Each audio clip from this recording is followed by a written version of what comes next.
peci sudah kuning, baju setengah orange, apalagi yang mau dicari ya.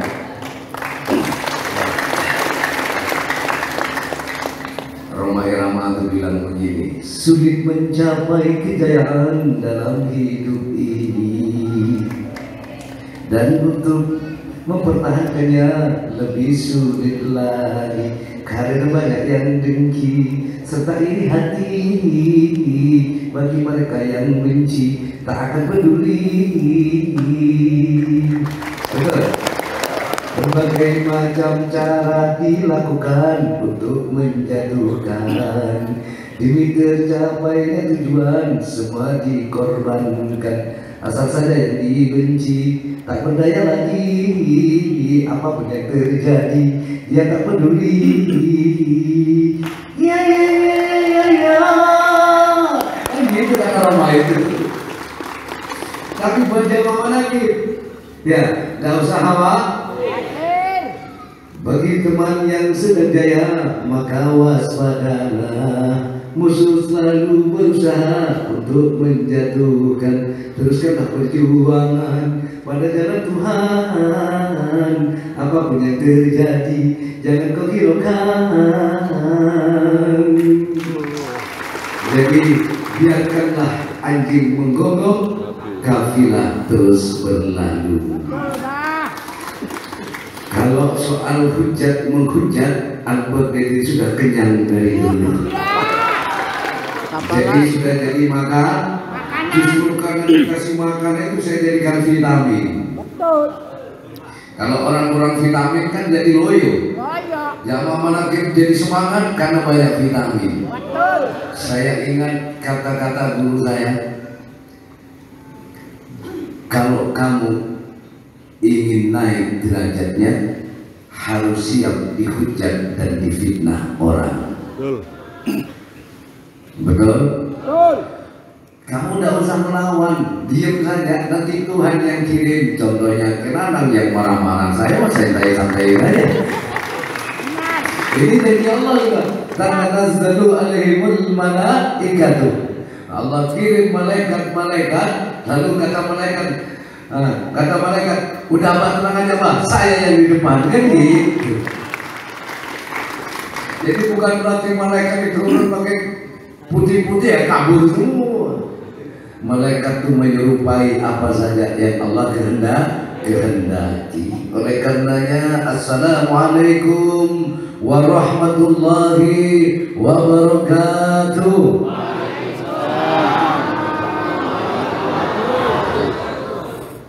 Nah, apakah Kenanang kesini hanya sebatas ikut-ikutan atau memata-matai? Tidak. Beliau sudah menunjukkan menyatunya hatinya di Al-Baghdadi. Beliau pun sudah ngimami di tempuran itu. Dan sudah di posting ke saya itu, oh jamaahnya banyak. Bahkan baru beberapa bulan sudah banyak. Oleh karena itu, saya menghimbau jamaah yang di mana? Di tempuran, di Cilamaya, kalau malam Selasa, ayo ramaikan di sana. Minimal setiap kliwon, ayo ramaikan, biar orang tahu bahwa jamaah manaqib itu ada di mana-mana. Betul apa enggak? Betul apa enggak? Lampu 5 watt kalau berdiri sendiri itu terangnya terbatas. Ya, tapi kalau 5 watt itu bergabung, maka orang satu kampung pun bisa kebagian terangnya juga. Begitu juga imam, ya. Oke, misalnya di Kenanang malam Selasa, di situ malam lain, ayo ramaikan juga di sana. Ini yang namanya yasudu ba'dahu. Alhamdulillah, kayak ada yang lagi posting kayak Pak, saya juga sudah ngimamin tambahan. Oleh karena itu, sekalian saya resmikan beliau untuk jadi imam juga beliau.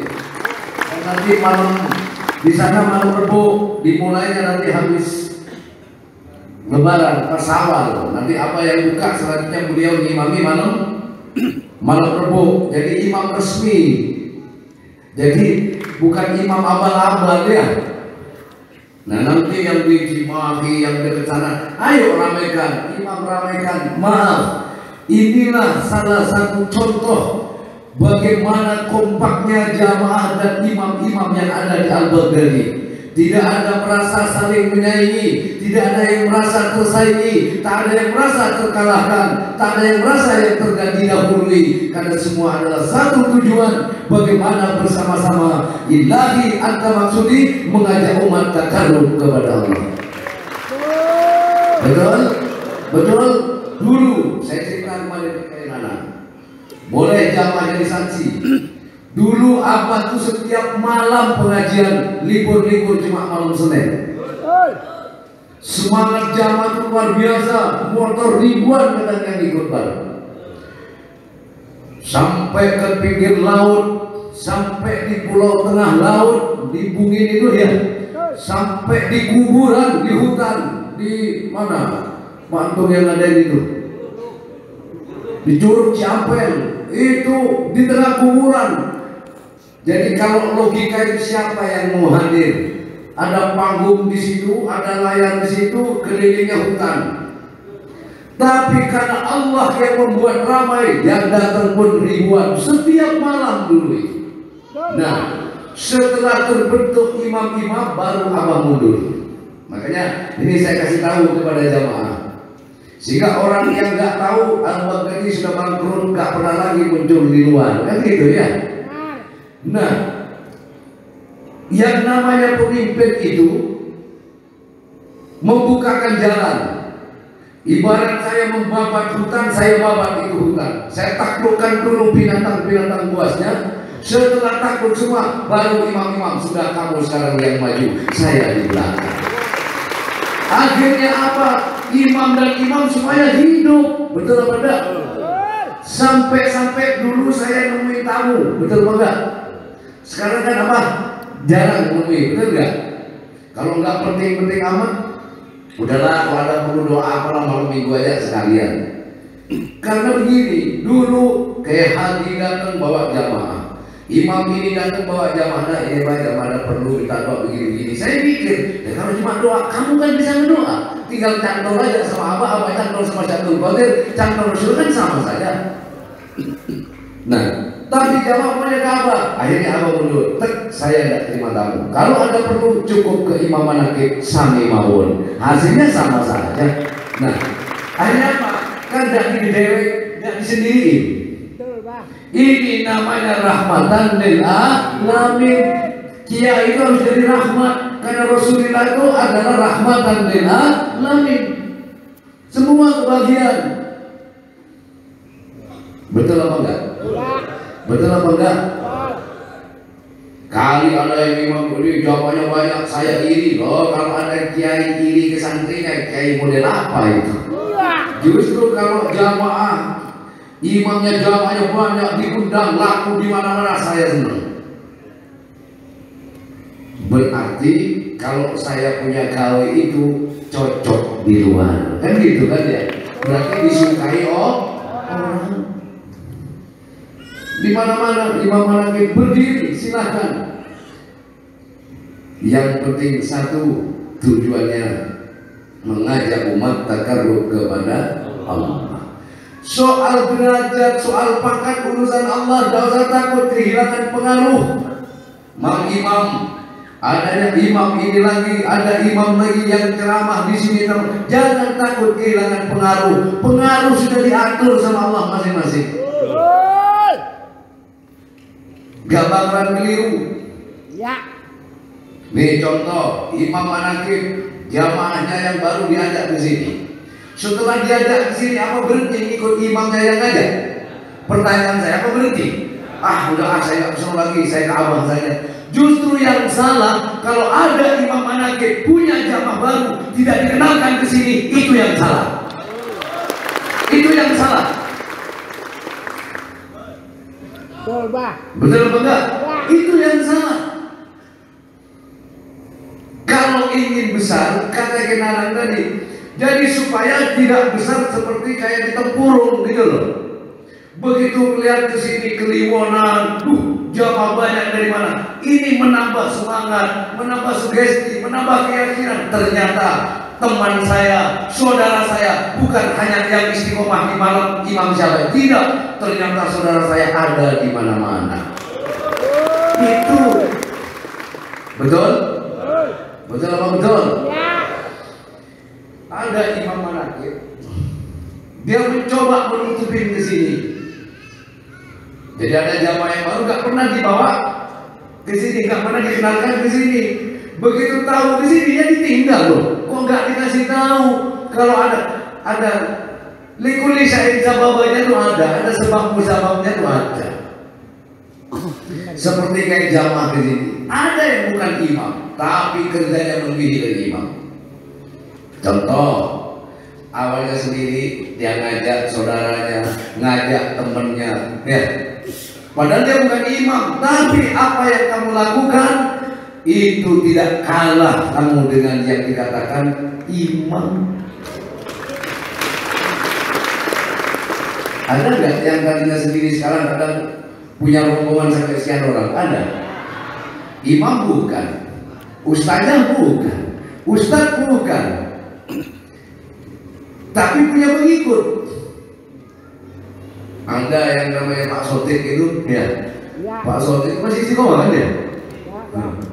Istiqomah itu Pak Sotik, orangnya hitam. Ya, cakep. Dia nggak tahu apa-apa. Dia nanam kangkung, dia niat nanti hasil dari kangkung saya mengundang abah. Ada kan benar pengajar di situ, orang banyak yang datang. Nah setelah sekarang dia banyak yang ikut bersama Pak Sotik. Satu ketika dia ke pondok di waktu di Cibitung, pakai baju putih, sorbannya merah, kopiahnya putih, kulitnya hitam. Saya panggil ini. Alhamdulillah Pak, saya dari Jumatan langsung ke sini Abah. Alhamdulillah Pak, saya sudah sholat Abah. Tadinya nggak pernah sholat. Kok nggak pernah sholat? Kami nggak tahu sholat. Nggak tahu bacanya. Terus gimana sholatnya? Saya makmum aja ya Pak. Bismillahirrahmanirrahim. Fardhon Maulidi. Saya sholat maghrib 3 rakaat makmum Abah. Allahu Akbar. Bismillahirrahmanirrahim. Makmum Abah. Allahu Akbar. Ya udah terusin lah daripada kakak sholat. Lanjut. Lanjut kalau tidak tahu. Lanjut. Siapa yang mau bahas? Itu masih mending. Masih ada bismillahnya itu. Satunya Sehona. Cuma beton 10 diambil 9 tinggal 1. Allahu Akbar. Begitu rukuk beton 10 diambil 9 tinggal 1. Allahu Akbar. Beton 10 diambil 9 tinggal 1. Allahu Akbar. Itu bisa jadi wali. Kenapa? Karena hatinya yang bersih, hatinya yang ikhlas, hatinya yang penuh dengan keyakinan keimanan kepada Allah. Justru orang yang seperti itu tidak akan merasa dirinya lebih pintar dari yang lain. Orang yang merasa lebih pintar itu orang kadang maaf, kalau semakin tinggi ilmunya tapi tidak semakin dalam tauhidnya kepada Allah, itulah yang kemudian menimbulkan kesombongan. Merasa dirinya pintar sehingga tidak pernah melihat kebaikan dan kebenaran orang, yang selalu dicari adalah kekurangannya. Ketika merasa nggak sesuai dengan dirinya, dianggap salah. Betul begitu. Makanya kayak jamaah Manaqib, Abah sudah bilang dari dulu, benar enggak? Saya tidak merasa kiai.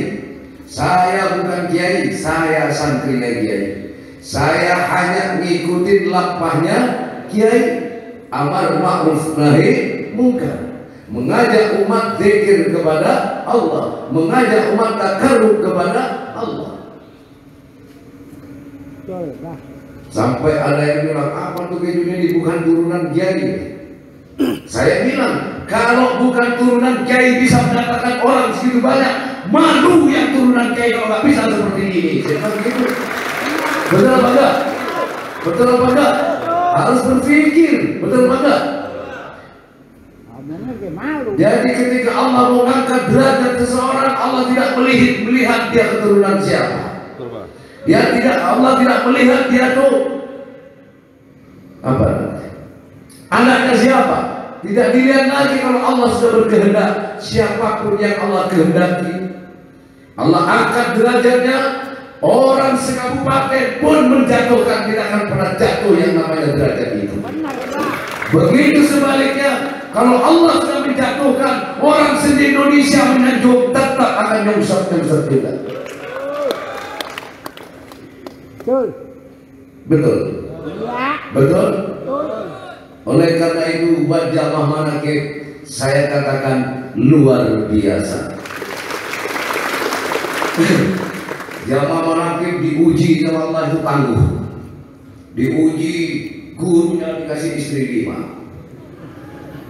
Sehingga pada ngomong itu sesat, itu sudah melanggar syariat, kan gitu kan?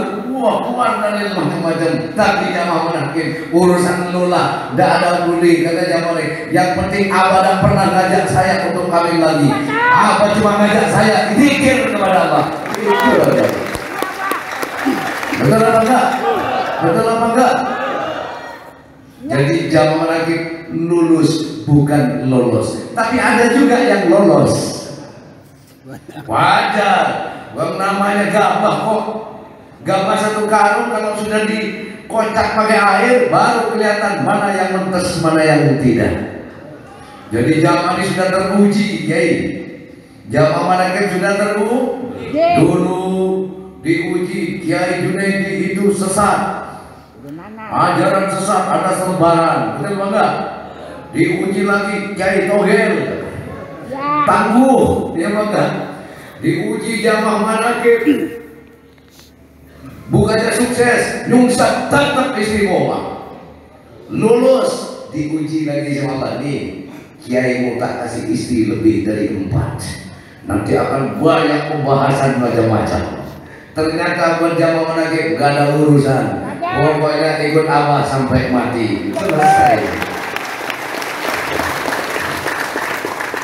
Jadi ya harus, karena diuji dari luar maupun dari dalam. Jadi saya itu hanya sebagai ini sebenarnya. Korban apa ya? Korban takdir. Jadi nggak usah disalahin. Kejadian istrinya 5, jangan kan 5, mau 100 korban. Coba jamaah manakib, kalau Abah nambah lagi kamu masih ikut apa? Wallahi, bukan? Percuma juga kan dibahas-bahas. Bener bangga? Iya bangga? Wah ini bahaya, apa kejadian istrinya 5 gini? Percuma. Katanya jangankan 5, nambah lagi 10 lagi, apa tetap ikut saya. Selesai. Aturan kalau sudah ada jawaban begitu nggak perlu dibahas lagi, nyampe-nyampein. Tidak bakalan terpengaruh jemaah. Benar bah begitu. Rapat saya yang nggak sanggup. Betul apa betul? Nah, begitulah orang berguru. Betul? Satu ketika, nantilah saya cerita lah, ya. Ini jam berapa ya? Masih sore. Nah, saya lanjut, saya punya utang. Kemarin menjelaskan masalah puasa. Ada puasa syariat, katanya, kayak adik ada puasa torekot. Sudah tahu kan puasa torekot? Kemarin dijelasin. Terus saya sambung, ada puasa hakikat. Apa puasa hakikat itu? Saya sempat buka kegiatan puasa hakikat ya, nggak ngapa-ngapain, sholat kagak, ngapain kagak. Nah, ini jangan salah paham dulu. Bukan berarti tidak sholat. Artinya puasa hakikat melenyapkan diri dari diri, melenyapkan kekuatan diri dari diri, menahan ego, menahan diri dari diri. Ini namanya puasa hakikat. Artinya menahan diri seperti apa? Dia sholat dan merasa yang sholat, yang mensolatkan adalah Allah. Dia makan tak merasa dirinya bisa makan, yang memakankan adalah. Dia bisa berikan nafkah kepada istri dan anak, tak merasa dirinya berikan nafkah, tapi Allah yang memberikan nafkah kepada anak istri saya. Jadi artinya kembalinya seseorang kepada la haula yang sesungguhnya, itulah yang namanya hakikat. Saya puasa, bukan saya yang puasa, Allah yang memuasakan saya. Kalau saya akan dipuasakan oleh Allah, saya tidak bakalan sanggup. Jangankan 1 hari, 1 jam pun saya tidak sanggup. Sehingga ketika puasa tidak merasa dirinya yang kuat, tapi Allah yang menguatkan. Ketika dia rajin sholat, tidak merasa kekuatan dirinya membuat rajin dia sholat, tapi semua ini adalah kekuatan Allah. Lepasnya diri dari, lepasnya apa? Kekuatan diri dari diri, menahan diri. Makanya apa ya bahasanya? Aku, ego, ya, ego dirinya itu dihilangkan. Tapi bagaimana memunculkan kekuatan Allah? Saya duduk begini, saya tidak merasa, Allah yang mendudukkan saya. Kalian datang ke sini, Allah yang mendatangkan, bukan Junaidi Al-Baghdadi. Yang mencukupi kebutuhan penduduk, Allah yang mencukupi, bukan saya. Bagaimana saya bisa mencukupi anak istri saya, keluarga saya, mencukupi diri sendiri saja saya tidak bisa kalau bukan Allah yang mencukupi. Begitulah rasa yang harus kita rasakan. Betul? Bagaimana kita bisa memuasakan orang, memuasakan diri aja tidak di? Bagaimana kita bisa menyuruh sholat orang, nyuruh diri sendiri aja kita nggak mampu nyuruh diri sholat kalau bukan Allah yang menghendaki sholat. Betul, Bah. Maka dari itulah bersyukur kita jamaah, kita disolatkan oleh Allah, dizikirkan oleh Allah, didudukkan kepada kebaikan oleh Allah, dikumpulkan seperti ini oleh Allah. Hidup jamaah manakib. Kalau kamu sudah mencapai kepada tingkat ini, nah, hidup itu indah. Nggak ada gelisah, nggak ada khawatir. Apa yang dikhawatirkan? Kau mengkhawatirkan masa depan yang mana? Apakah kamu tahu besok kamu masih hidup? Betul. Semuanya sudah yang terlihat, masa depan, sekarang, kemarin. Nggak ada kekhawatiran. Orang yang khawatir itu imannya yang setengah-setengah. Setengahnya percaya ke Allah, setengahnya percaya kepada kemampuan diri. Itu baru khawatir. Ayo, jujur nih. Kadang kita percaya kepada Allah, tapi separuh. Separuhnya itu, kalau saya nggak kerja, gimana bisa makan? Nah, dengan kalimat itu saja, ini sudah salah. Kalau kita lihat imam manakib, ya itu gak ada yang kerja, kok makan? Ya. Dulu, kalau orang sudah di PHK kerja, kalau bingung, bagaimana hidup saya, kerjaan di PHK. Tapi kalau percaya, kamu hidup, kamu bukan makan, bukan karena kamu kerja. Allah membagi rezeki kepada makhluknya dari mana saja, itu Allah membaginya. Saya pernah ada suruh ngeluh karena tidak kerja. Setiap saya WA selalu ngeluh. Satu ketika saya suruh datang, kenapa kamu selalu ngeluh? Ya Pak, saya udah nganggur ada 2 tahun lah, jadi nggak punya kerjaan. Terus kamu kok ngeluh? Harusnya kamu bersyukur kepada Allah. Saya mau tanya, kamu punya anak? Punya. Anak kamu sekolah? Masih sekolah? Masih. Kamu punya tempat tinggal? Punya, tapi kontrak. Oke, kontrak. Masih bisa bayar? Bisa. Kenapa kamu berkeluh kesah? Karena kamu tidak kerja. Kamu lupa Allah sudah memberikan jaminan hidup kepada kamu. Kamu lupa. Ini cara Allah membuktikan bahwa kamu hidup bukan karena kamu yang kerja. Kamu ingin kerja, tapi Allah menghendaki kamu di PHK. Mau apa? Maka terima keputusan Allah. Maka Allah yang bertanggung jawab. Terimalah keputusan Allah, terimalah ketentuan Allah yang terjadi kepadamu, apapun bentuknya, maka Allah yang akan tanggung jawab. Ya.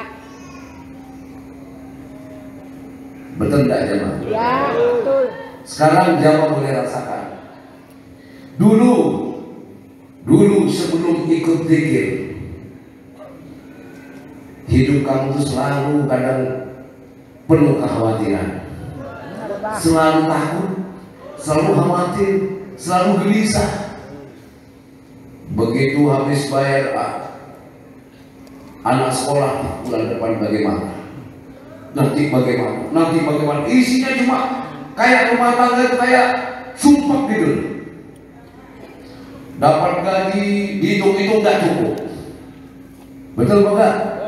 Dapat gaji dihitung-hitung, coba kamu yang kerja, antara kebutuhan kamu dengan gaji kamu kadang nggak cukup lah ya Pak. Dihitung-hitung kadang nggak cukup.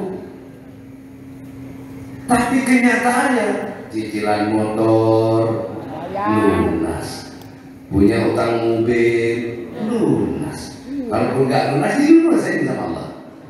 Caranya ditarik lunas. Ya. Jadi kalau kamu punya motor ditarik, itulah wujud kasih sayang Allah. Jangan husnudon, jangan suudon. Ya Allah, betapa rahman dan rahimmu Engkau ya Allah. Andaikan saya yang datang sendiri ngantarkan bilang nggak sanggup, kayak apa malunya saya ya Allah. Tapi kau kirim debt kolektor, ambilkan motor saya sehingga saya lunasi ya Allah. Engkau rahman dan rahim. Itu satu. Sehingga tiap bulan saya nggak perlu pusing-pusing lagi mikirin sekolah. Punya istri ngamuk-ngamuk melulu, ya, nggak pernah bersyukur, tiba-tiba pulang ke mertuanya, alhamdulillah ya Allah. Engkau tahu ya Allah, kan gitu ya. Saya sudah tidak sanggup dengan istri saya itu. Coba kalau saya yang nganterkan ke mertua saya nggak sanggup, kayak apa malunya saya.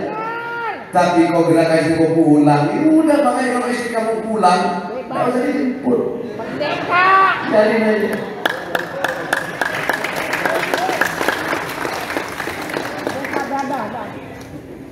Betul? Betul apa enggak? Kalau suami saya kami lagi, alhamdulillah suami saya, sehingga saya dikasih keringanan bekerja. Jadi syukurilah selalu hidup ini jamaah. Karena apapun yang terjadi kepadamu, Allah tidak akan memberi kamu itu penderitaan. Kamu sendiri yang membuat hidup ini menderita karena kamu berprasangka buruk dengan hidup ini.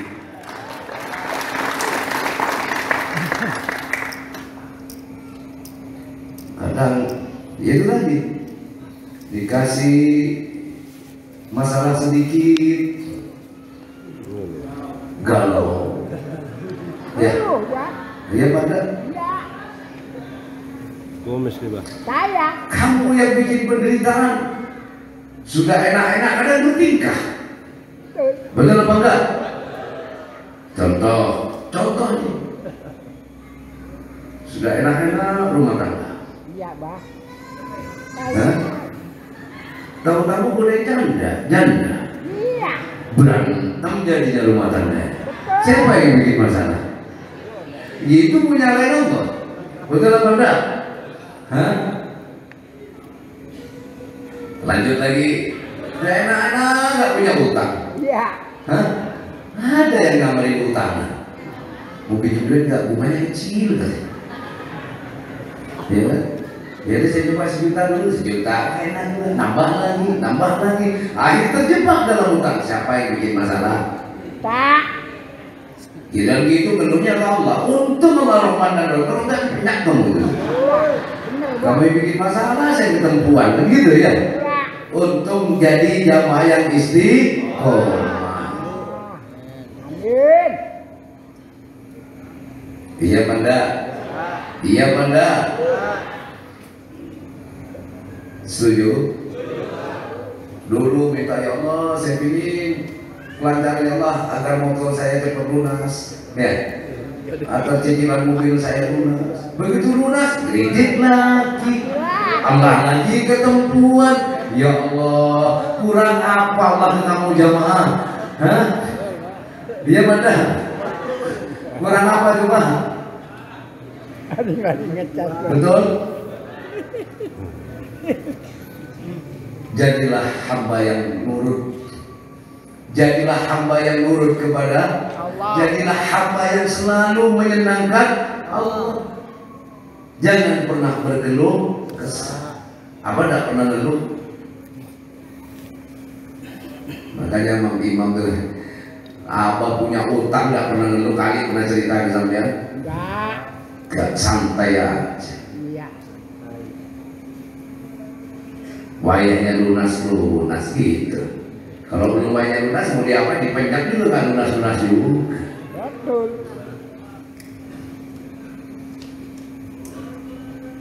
Akan belum. Setuju ya Pak? Hidup jamaah mana ke? Luar. Ini kayak mau lebaran, tidak perlu dipaksa-paksain. Ada, ya beli, nggak ada yang lama kita pakai, betul apa enggak? Kalau saya dipaksa, malu loh, gara-gara malu itu cukup pada Allah, betul apa enggak?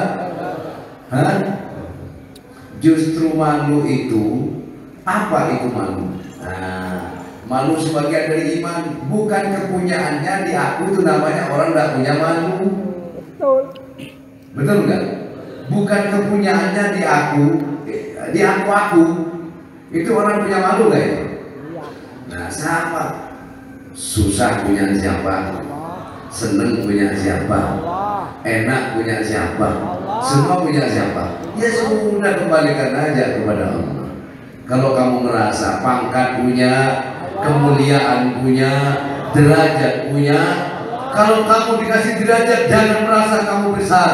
Kalau kamu dikasih pengaruh jangan kamu merasa hebat. Kembalikan pengaruh milik Allah, kemuliaan milik Allah, derajat milik, kaya milik. Tidak pantas kita menyombongkan kekayaan, hanya Allah yang pantas kita sombongkan. Betul. Dengar kok. Betul. Betul. Abah dari dulu biasa-biasa saja. Iya. Betul kan? Betul. Setuju jamaah? Setuju benda? Hidup jamaah mana ke? Luar. Gimana? Masih konsumsi itu? Masih Pak. Oh sudah. Masih. Jadi kalau menjaga stamina itu cukup 2 tutup itu aja sehari. Tidak usah 2 kali, 2 tutup aja. 2 hari sekali atau setiap hari. Bagus tuh kalau diminum waktu perut kosong.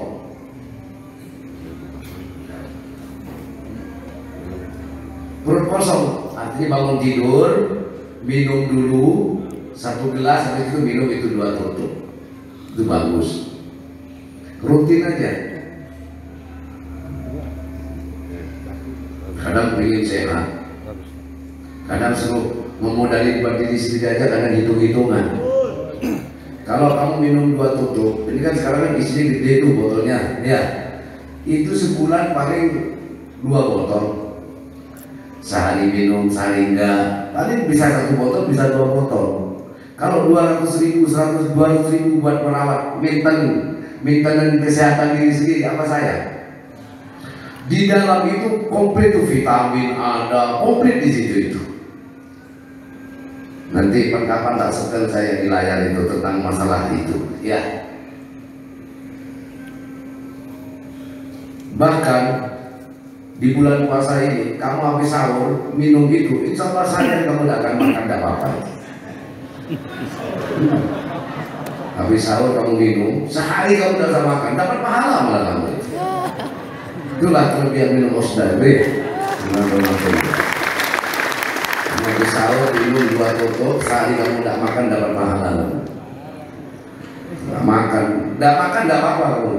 Tidak akan merasa perih perut itu ya. Saya sudah nyoba itu. Dapat pahala lagi. Hidup jamaah mana ke?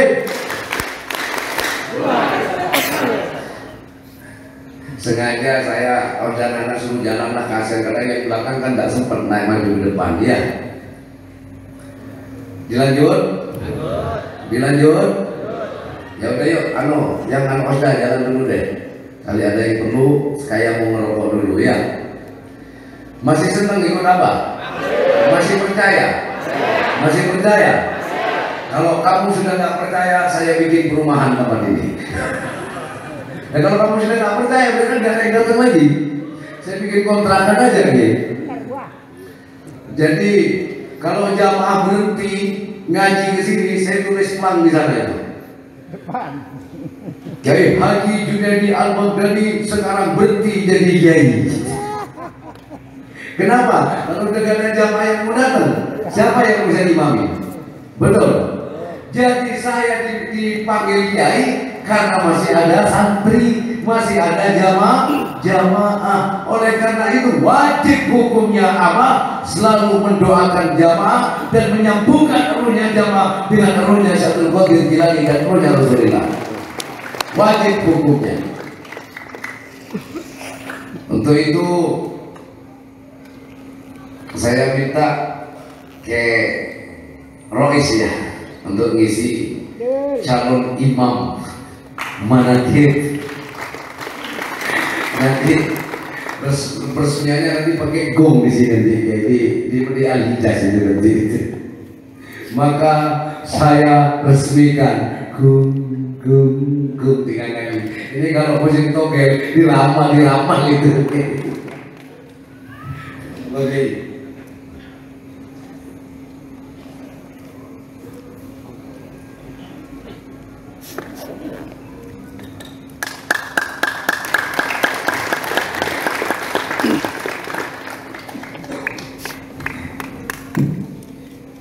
Assalamualaikum warahmatullahi wabarakatuh.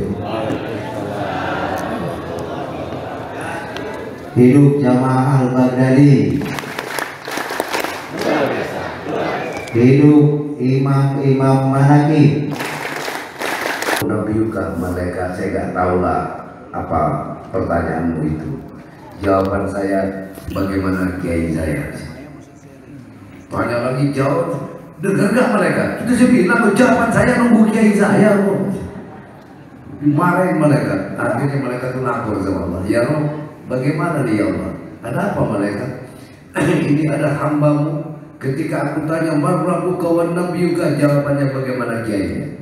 Lalu apa maksud kamu? Ini orang bagaimana yang apa perlu saya gebukin? Jangan digebukin, kiainya nggak terima kamu. Ya biarin aja nunggu kiainya.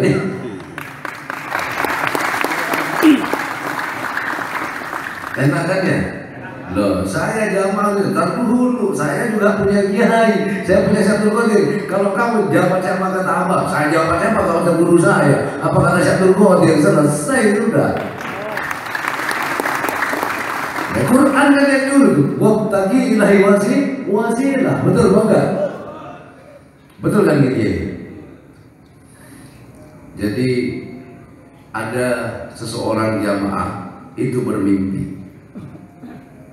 Namanya, saya punya santri Nur Baida. Waktu itu saya masih dikontrakan. Dia mimpi itu kayak di padang mahsyar.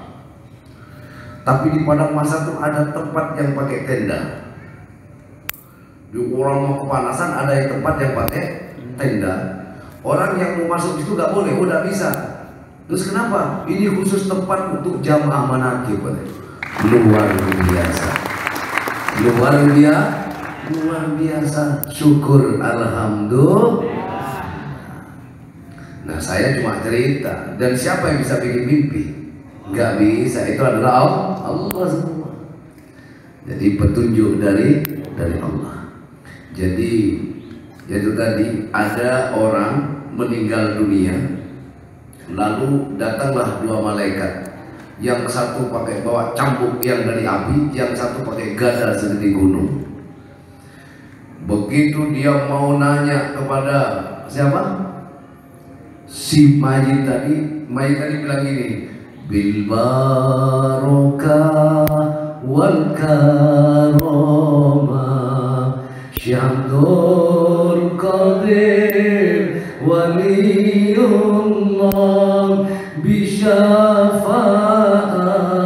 Nabi Muhammad biidznillah waridallah. Kabur ini malaikat ini. Ketinggalan cambuknya itu. Ayo kamu mau kabur. Ini guru saya cerita, ada jamaah yang mimpi dia meninggal. Dia tuh mimpi meninggal, lalu datanglah dua malaikat membawa gada.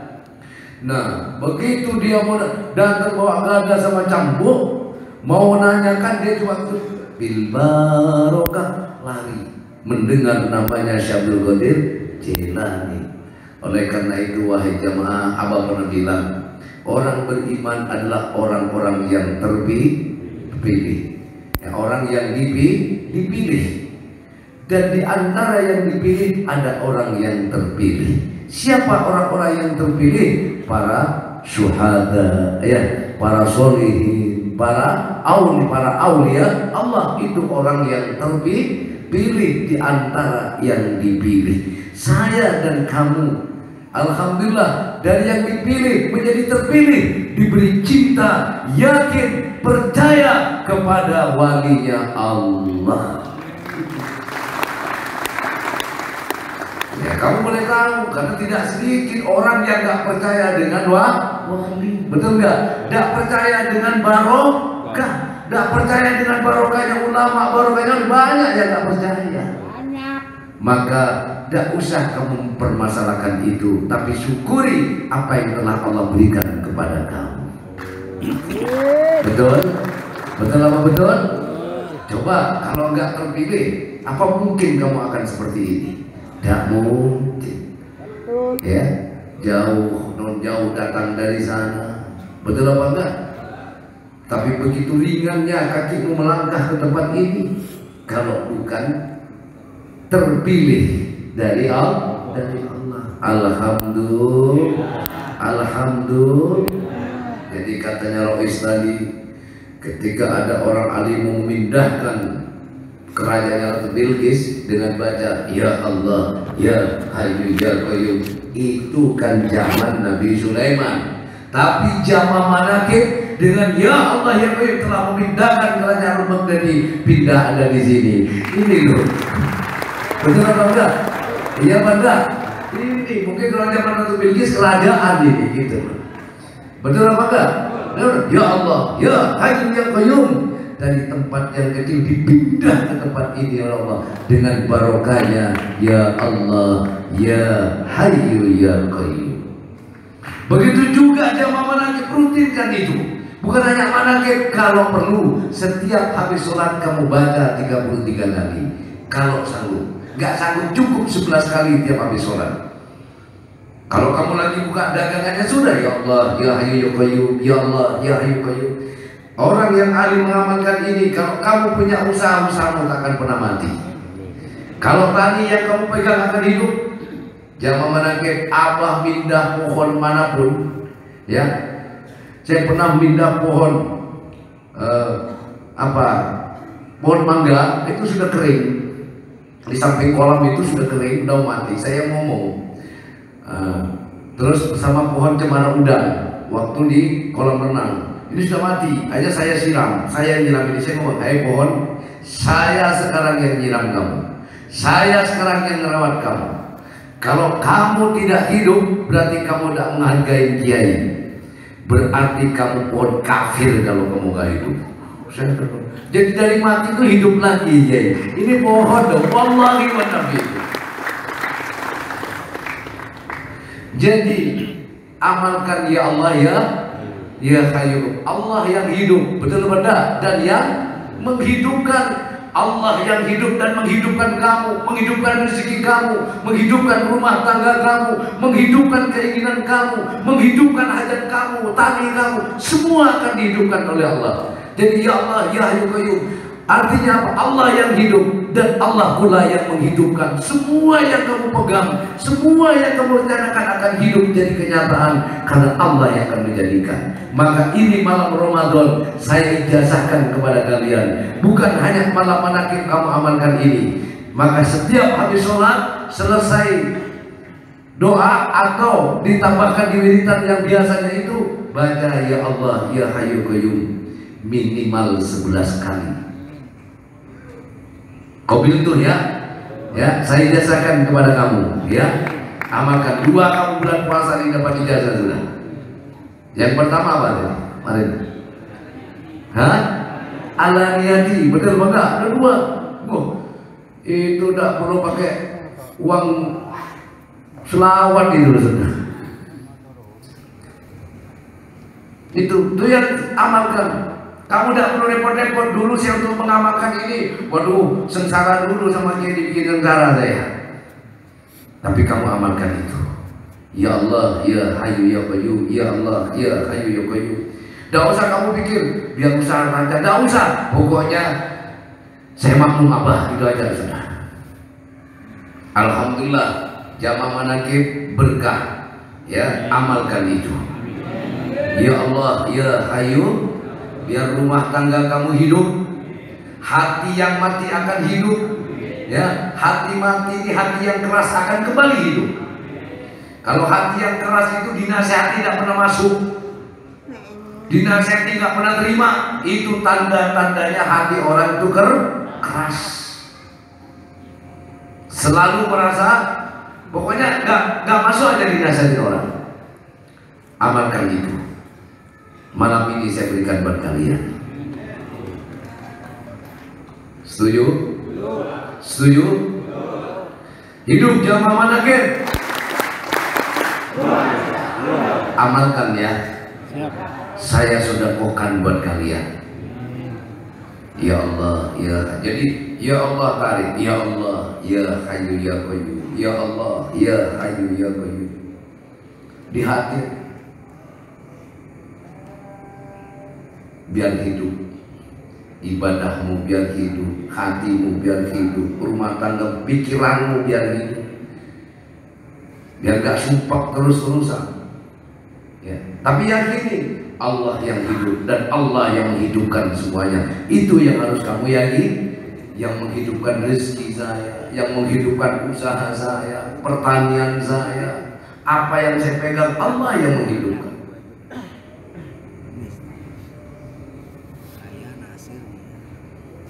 Setuju ya? Ikhlas nerima. Jangan diterima doang, diamalkan. Ya. Biar nyambung. Kalau Abah di sini nyambung, dan kamu ikutin kan nyambung ya ini. Minimal 11 kali. Maksimalnya terserah kamu.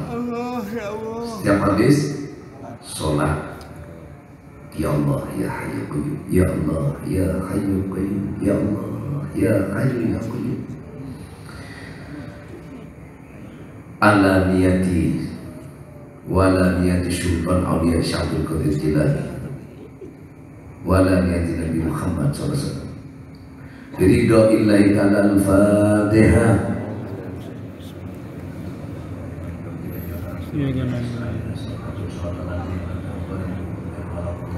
Bismillahirrahmanirrahim. Ilahi anta maqsudi waridhoka madlubi. Ilahi a'tini mahabbata wa ma'rifata. Allahumma tawassalna ruhana ila ruhi Sayyidina Sultanil Awliya Syaikhul Qadir Al-Jilani wa ila ruhi Nabiyina Muhammadin sallallahu alaihi wasallam li abi wa ummi al-azim li abi wa ummi astaghfirullah al-azim li abi wa ummi astaghfirullah al-azim li abi wa ummi astaghfirullah